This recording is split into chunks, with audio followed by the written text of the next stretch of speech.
So today the church, as I said earlier, celebrates the feast of Saint Philip Neri. So Philip Neri, born in 1515 in Florence, and he had been chosen or selected, or they saw that he had showed a bit of promise in the business world.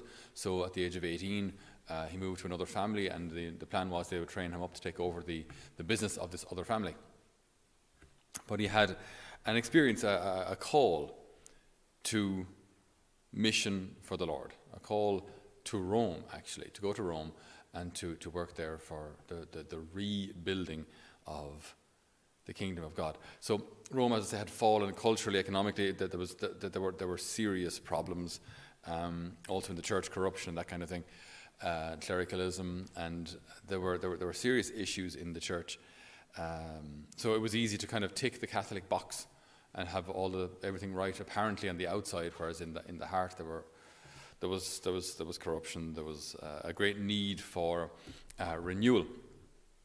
There's also great poverty in Rome at the time. So Philip wanted to help with all of this. So he went to Rome and started his studies. I don't want to go into too much detail. Started his studies to become a priest, left after 3 years, and eventually was ordained years later in his early 30s. So he eventually came back to serve the Lord as a priest. As a priest, he was magnetic. People really, really liked him. He would go on street corners and just chat to people an awful lot. Just chatting, just talking, and then steer the conversation back to, do you want to, anything I can pray for, anything we can pray for. One of his famous expressions was, so when are we going to start doing something good? Sounds a bit cheeky in English, but maybe it works in Italian. When are we going to start doing something good? So he had a great way with people. He liked people. People liked him. He was just people liked being with him. So people would come to gather and pray with him in the little oratory. So they formed a community from that called the Oratorians, which exists at this day. He was also very wise, and as a priest, he heard a lot of confessions. And he was known as a very joyful saint. I think there's 2 points I want to hone in on today. One was his joy.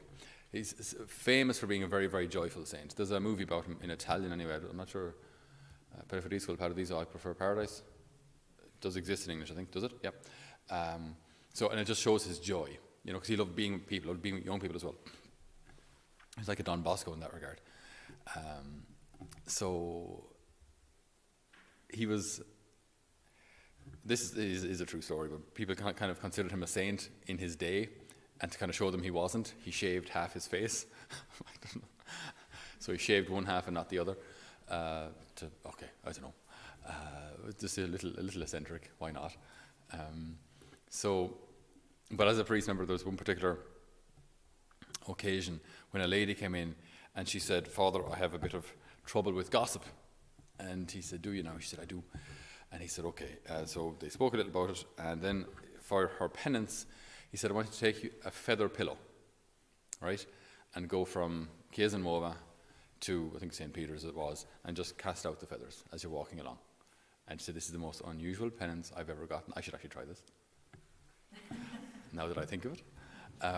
So it's just as you're walking along, just throw out the feathers, okay? And then come back to me tomorrow.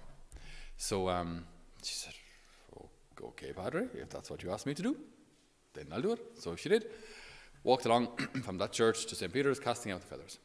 Then she came back the following day to St. Philip Neri again and said, "So I did what you asked me to do. What was the point of that?" And he said, "Now I want you to go gather the feathers." And she said, How on earth will I gather the feathers? They're gone everywhere. I mean, it's been a whole day of wind and horses and people and traffic, and so the feathers are gone everywhere." And he said, "So it is with your words. So it is with your gossip. Once you spread it, you have no control over where it goes afterwards."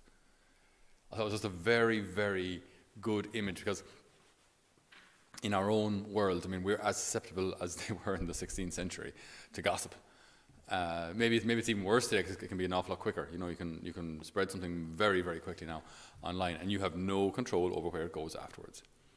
So this very, very joyful saint was at the same time able to speak to the hearts of people in a way that they understood. But just to have a look at this issue, briefly, this issue of gossip. Don Bosco describes gossip as speaking to someone who isn't part of the solution or isn't part of the problem about a certain issue. So say I have an issue with Mary, I could talk to Mary about it. I could talk to maybe a common responsible, say someone else who's responsible here. I could talk to them about it. How can we help Mary? That's not gossip. Whereas if I go to John and say, John, you'll never guess what Mary did. He's not part of the solution. He's not part of the problem. That's gossip.